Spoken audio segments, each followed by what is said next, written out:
Assalamualaikum warahmatullahi wabarakatuh. Perkenalkan, nama saya Kapela Vena Mahardika dengan NIM 19440331 TP 12440, mahasiswi Teknologi Pangan dan Hasil Pertanian Universitas Gadjah Mada.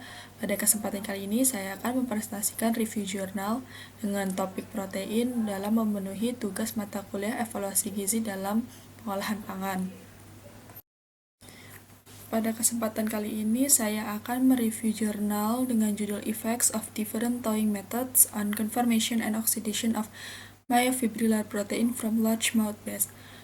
Sebelum masuk ke dalam introduction, saya akan memperkenalkan bahwa largemouth bass merupakan ikan kakap hitam yang hidup di air tawar dan dia adalah hewan karnivora.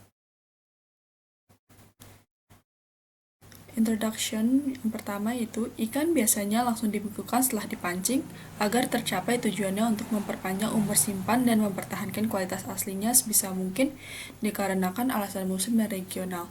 Umumnya, proses thawing menyebabkan kerusakan pada kualitas ikan karena waktu thawing yang lama. Oleh karena itu, mencari metode thawing mana yang efektif dan aplikatif akan bermanfaat untuk mempertahankan kualitas dari ikan beku. Selanjutnya yaitu materials and method. Bagian materials. Ikan largemouth bass dewasa yang masih hidup dengan berat sekitar 750 gram dan panjang 32 cm digunakan sebagai sampel.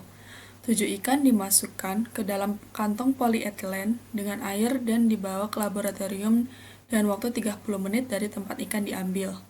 Ikan-ikan tersebut dimatikan dan kemudian kulit ikan dihilangkan sehingga didapatkan filet ikan. Setiap filet dipotong dengan bentuk kotak yang sama dengan dimensi 3 x 3 x 2 cm kubik dengan berat sekitar 20 gram menggunakan pisau dan secara random dibagi menjadi 7 kelompok.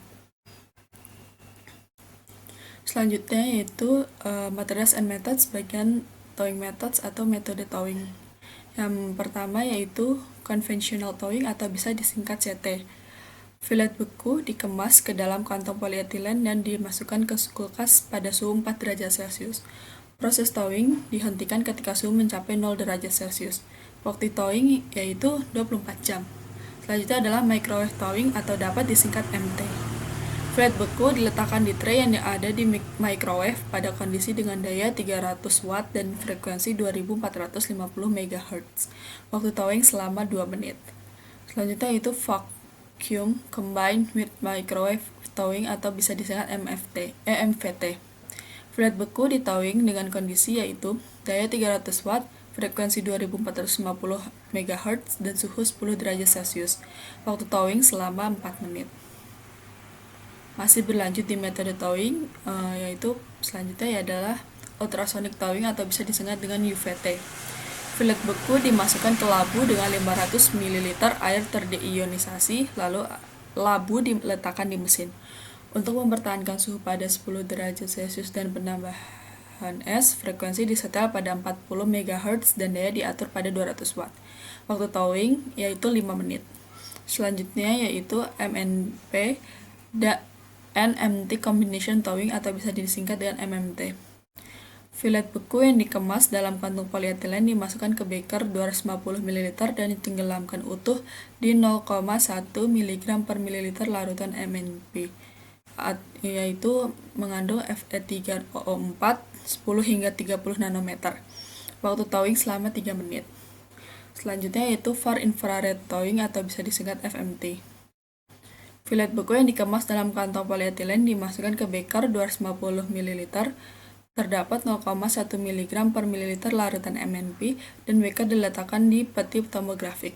Waktu thawing adalah 8 menit. Selanjutnya adalah materials and methods, bagian preparasi protein myofibrillar. Semua proses ekstraksi protein myofibrillar atau nanti dapat disingkat dengan MFP dilakukan pada suhu 4 derajat Celcius. Sampel yang dithawing dicincang hingga halus menggunakan pisau, dilarutkan dalam larutan buffer fosfat 20 mmol. Larutan buffer fosfat ini bisa disingkat dengan PBS dan dia bersifat pH 7 dengan volume larutan sebanyak 5 kali lipat, dihomogenisasi pada kecepatan 4000 rpm selama 60 detik menggunakan homogenizer pada ice bath dan disentrifugasi pada suhu 4 derajat Celcius selama 15 menit. Supernatan dibuang dan sedimen dilarutkan dengan PBS yang volumenya sama untuk dihomogen atau disentrifugasi kembali. Dan kemudian langkah-langkah tadi dilakukan 2 kali pengulangan. Terakhir, 4 volume dari buffer fosfat yang lain ditambahkan ke sedimen yang terakhir. Setelah homogenisasi dan sentrifugasi, supernatan murni yang merupakan MFP dikumpulkan. Konsentrasi MFP berasal dari metode Biuret menggunakan bovine serum albumin sebagai standar. MFP diletakkan di dalam beaker di kulkas pada suhu 4 derajat Celcius selama 24 jam. Selanjutnya yaitu material and methods bagian sifat fisikokimia. Bisa dibagi menjadi 2, yaitu kalorimetri pemindahan diferensial dan rheologi dinamis. Yang pertama, kalorimetri pemindahan diferensial yaitu 10 hingga 15 mg daging ikan cincang yang telah ditowing diletakkan pada pan aluminium dan percobaan dilakukan dengan kontrol. Sampel-sampel tersebut dihangatkan agar suhu sampel meningkat dari 20 hingga 90 derajat Celcius dengan kecepatan 5 derajat Celcius per menit. Selanjutnya yaitu rheologi dinamis. Cincangan filet yang telah ditowing diletakkan pada plate, diselimuti rheometer dan pembersihan diatur pada 1 mm. Percobaan dilakukan untuk mengikuti kondisi seperti rentang suhu dari 20 hingga 90 derajat Celcius dengan kecepatan pemanasan 2 derajat Celcius per menit. Selanjutnya yaitu bagian konformasi MFP dibagi menjadi 3. Yang pertama yaitu spektrum Raman. Sekitar 1 gram sampel ikan diletakkan pada slide kaca dan di bawah mikroskop Raman. Percobaan ini dilakukan pada kondisi berikut, yaitu daya 100 mW, lebar celah 200 mikrometer, raster 600 gram per milimeter, rasio resolusi 2 per cm, waktu integral 60 detik, dan jangkauan sapuan 400 hingga 4000 per cm. Yang kedua yaitu spektrum fluoresensi intrinsik. Larutan MFP diencerkan menjadi 0,1 mg per mililiter dengan buffer fosfat atau 20 mmol pH 7 dan 0,6 NaCl. Pengukuran dilakukan sebagai berikut. Panjang gelombang rangsangan 285 nanometer, rentang emisi spektrum 300 sampai 400 nanometer, lebar celah 10 nanometer, dan kecepatan pemindaian 10 nanometer per menit. Yang ketiga yaitu spektrum ultraviolet turunan kedua. Semua sampel dipindai dengan UV vis dengan panjang gelombang dari 200 hingga 400 nanometer dengan PBS sebagai acuan. Selanjutnya adalah materials and methods bagian agregasi MFP. Terbagi menjadi 3, yaitu hidrofobisitas permukaan atau nanti bisa disingkat SOANS, lalu yang kedua adalah zeta potensial, dan yang ketiga yaitu ukuran partikel. Yang pertama adalah SOANS dengan 8 anilino 1 naphthalen sulfonic acid atau bisa disingkat ANS sebagai probe fluoresensi. SOANS dari MFP diukur menggunakan spektrometer fluoresensi.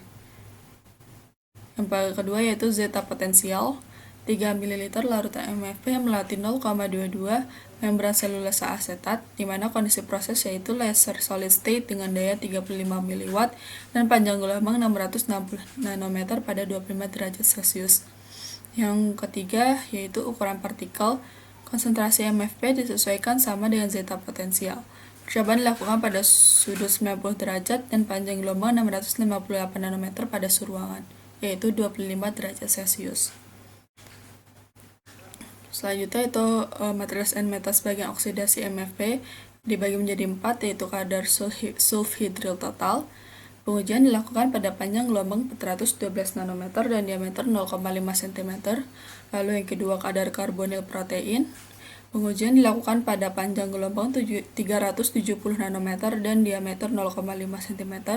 Lalu yang ketiga aktivitas Ca2 plus ATPase, yaitu setelah reaksi enzimatik dan sentrifugasi, supernatan diambil dan fosfor fixing agent ditambahkan dan diletakkan pada suhu ruang selama 2 menit. Kondisi kalorimetrik sebagai berikut. Panjang gelombang 636 nanometer dan diameter 1 cm. Selanjutnya adalah SDSPAGE, yaitu konsentrasi dari larutan MFP diencerkan menjadi 4 mg per mililiter dan sampel MFP direbus selama 8 menit pada air mendidih. Kemudian 10 mikroliter protein marker dan 10 mikroliter larutan MFP dimasukkan ke gel poliakrilamid. Seluruh data diekspresikan dengan nilai mean dan standar deviasi menggunakan ANOVA atau Analysis of Variance. Kita masuk ke results and discussion. Yang pertama yaitu kalorimetri pemindaian diferensial dan rheologi dinamis yang akan dijelaskan pada slide berikutnya yang berupa grafik dan tabel. Bisa kita lihat pada gambar A. Di sini puncak 1 menggambarkan transformasi termal dari kepala miosin, puncak 2 menggambarkan koresponden terhadap perubahan denaturasi yang disebabkan oleh protein sarkoplasma dan ekor miosin, dan puncak 3 menggambarkan aktin dapat dilihat pada gambar A ini. Suhu maksimum terdenaturasi dan entalpi terdenaturasi ditunjukkan pada tabel 1. Berikut merupakan tabel suhu maksimum terdenaturasi dan entalpi terdenaturasi pada setiap sampel. Stabilitas termal MFV berkorelasi positif terhadap temperatur terdenaturasi dan entalpi terdenaturasi. Terlihat pada tabel, fillet yang ditowing mengalami penurunan pada T dan delta H atau entalpi terdenaturasi dibanding dengan sampel segar tanpa perlakuan. Jika dilihat secara spesifik, Tmax 1 pada CT, MVT, MMT, dan FMT tidak ada perbedaan secara signifikan yang mengindikasikan bahwa keempat metode tersebut tidak memiliki efek yang berbeda pada stabilitas termal dari kepala miosin. Dan juga dapat disimpulkan MVT dan FMT menunjukkan stabilitas termal yang lebih baik. Bisa kita lihat tidak ada perbedaan yang signifikan. Selanjutnya yaitu rheologi dinamis. Bisa dilihat pada gambar B dan C. Pada grafik B dan C ini digunakan untuk mengevaluasi viskoelastisitas dari MFP. Nah, di sini pada grafik B yaitu G dengan tanda kutip 1 ini atau elastisitas menunjukkan energi yang tersimpan selama deformasi, dan G dengan tanda kutip 2 atau gambar pada C ini atau viskositas menunjukkan energi atau siklus konsumsi deformasi. Pada gambar 1B dapat dilihat G tanda kutip 1 ini atau elastisitas pada CT, MVT, maksudnya MMT dan FMT lebih tinggi dibandingkan dengan MT, MVT, dan UVT, mengindikasikan bahwa CT, MMT, dan FMT memiliki elastisitas yang lebih baik dan MT memiliki elastisitas yang paling rendah. Pada gambar 1C, bila diurutkan dari terbesar ke terkecil, urutannya itu FS, FMT, MVT, CT, MMT, MT, dan UVT. FMT dan MVT memiliki kentalan yang diinginkan dibanding yang lain. Viskoelastisitas dari sampel memiliki hubungan dengan stabilitas termal protein dan interaksi. CT, FMT, dan MVT memiliki sifat fisiko-kimia protein yang diinginkan. Selanjutnya yaitu result and discussion. Bagian selanjutnya yaitu spektrum Raman, spektrum fluoresensi intrinsik, dan spektrum ultraviolet turunan kedua dapat dilihat pada gambar selanjutnya. Eksperimen Raman digunakan untuk menentukan struktur sekunder dari sampel. Ditunjukkan pada gambar 2A. Bisa kita lihat ini. Kadar dari struktur sekunder dan turunan kedua ditunjukkan pada gambar 2B dan juga 2C pada slide selanjutnya ini. Terlihat pada gambar 2B, kadar alpha helix pada CT, MVT, dan FMT berkisar 50%. CT, MVT, dan FMT berkisar 50%. Bisa kita lihat ini, yang putih tanpa garis-garis ini merupakan alpha helix. Dan FMT menyerupai FS atau fresh sample atau sampel segar tanpa perlakuan towing. Hasil ini menandakan bahwa alpha helix pada CT, MVT, dan FMT lebih sedikit dan terubah menjadi gulungan yang tidak teratur selama proses towing, yang juga menandakan bahwa struktur sekundernya lebih stabil dan konformasi protein yang teratur. Sedangkan MMT lebih rendah dari CT, MVT, dan FMT, dan yang terendah adalah MT dan UVT. Selanjutnya yaitu intrinsic fluorescence. Intrinsic fluorescence digunakan untuk menentukan perubahan dan struktur tertier di protein dengan menganalisis residu triptofan dari lingkungan mikro. Dari spektrum fluorescence, di perubahan intensitas fluorescence dan panjang gelombang emisi maksimal atau lambda max telah diamati, yang dapat mencerminkan perubahan konformasi protein. Intensitas fluorescence dari yang tertinggi ke terendah adalah MMT, FS, FMT, MVT, MT, UVT, dan CT.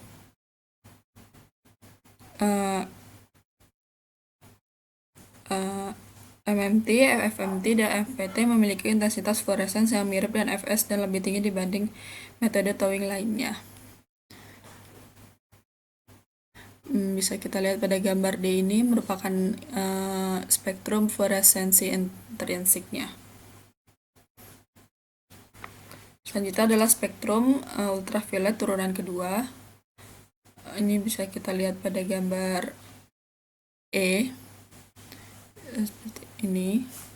Nilai perubahan amplitude dihitung menggunakan rumus R sama dengan A per B, di mana A merupakan jarak puncak pertama dari lembah pertama dan B merupakan jarak puncak kedua dari lembah kedua. Ini jadi dari sini ke sini itu adalah A, dari sini ke sini merupakan B. Dan R ini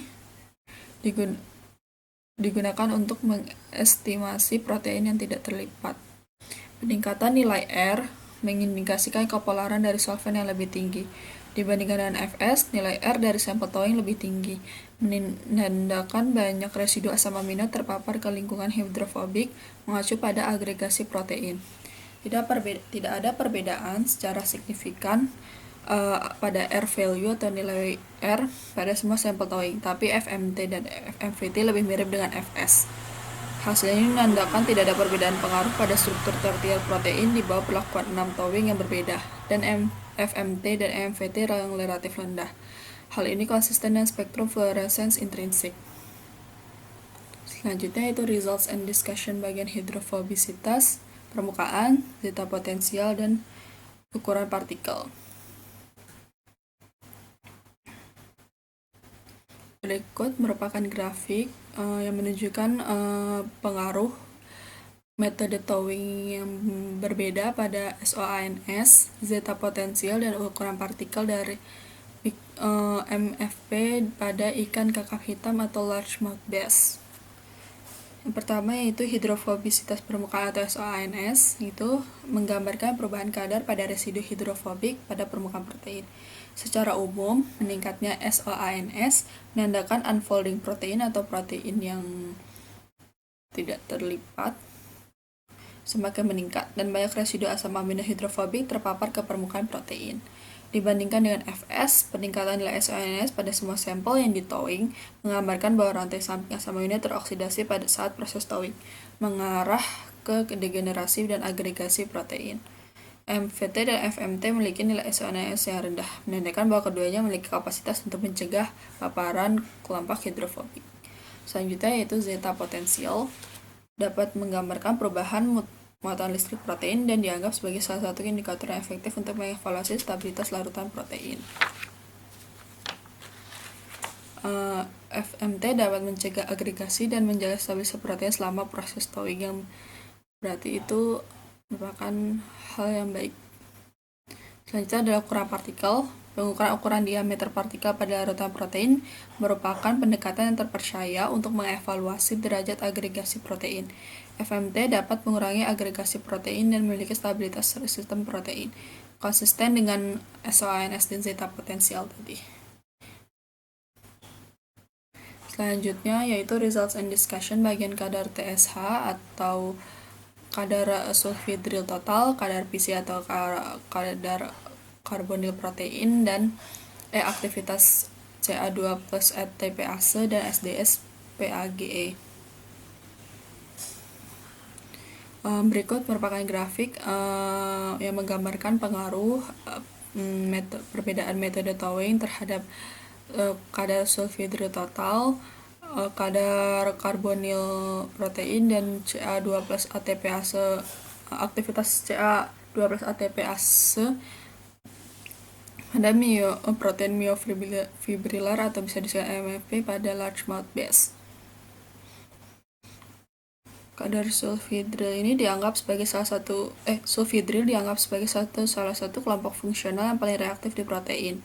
Grup sulfhidril yang terkubur di dalam protein dapat terekspos ke permukaan sebagai unfolding protein dan akan teroksidasi menjadi ikatan disulfid yang dapat menurunkan kadar sulfhidril. Karena itu, kadar sulfhidril dapat digunakan sebagai indeks untuk mengevaluasi oksidasi protein. Di antara simulasi yang paling ditowing, kadar sulfhidril total dari MVT dan FMT relatif sedikit berkurang, di mana mendekati Fs. Hal ini menandakan bahwa kedua sampel memiliki derajat oksidasi protein yang rendah dibanding dengan metode lainnya. Bisa kita lihat ini total sulfhidril ini bahwa MVT dan FMT ini hampir mendekati Fs, hampir mirip dengan Fs atau sampel tanpa perlakuan. Selanjutnya adalah kadar karbonil protein, yaitu atau bisa disingkat kadar PC. Oksidasi protein menyebabkan pembelahan backbone dan cross-linking, menghasilkan pembentukan senyawa karbonil yang terutama ditransformasikan dari beberapa residu asam amino. Kadar PC pada MVT dan FMT memiliki kapasitas yang relatif bagus untuk mencegah oksidasi protein dan dapat mempertahankan kualitas ikan. Bisa kita lihat juga karbonil ini bahwa MVT dan FMT ini hampir mendekati Fs, ya berarti itu merupakan hal yang baik. Selanjutnya adalah aktivitas Ca2 plus ATPase. Aktivitas Ca2 plus ATPase ini dapat menggambarkan derajat denaturasi dan integritas dari kepala miosin yang mengandung active site dari Ca2 plus ATPase. Perubahan Ca2 plus ATPase berhubungan kadar sulfhidril, di mana oksidasi sulfhidril menghasilkan pengurangan aktivitas Ca2 plus ATPase. Pada MVT dan FMT, penggunaan Ca2 plus ATPase terjadi hanya sedikit, konsisten dengan total sulfhidril. Selanjutnya yaitu SDSPAGE. Bisa kita lihat gambar di sini. Diagram SDSPAGE ini pada Fs, Ct, Mt, MVT, UVT, MMT, dan FMT, bahwa pada sampel MVT, MMT, dan FMT ini lebih gelap dan hampir menyerupai Fs, sampel segar. Hal ini menunjukkan derajat oksidasi protein yang rendah. Selanjutnya adalah conclusion atau kesimpulan bahwa metode towing MVT dan FMT lebih baik dalam mempertahankan kualitas pada ikan filet beku dibandingkan keempat metode lainnya dan dapat digunakan pada industri pangan. Sekian presentasi dari saya. Mohon maaf apabila ada kesalahan. Wassalamualaikum warahmatullahi wabarakatuh.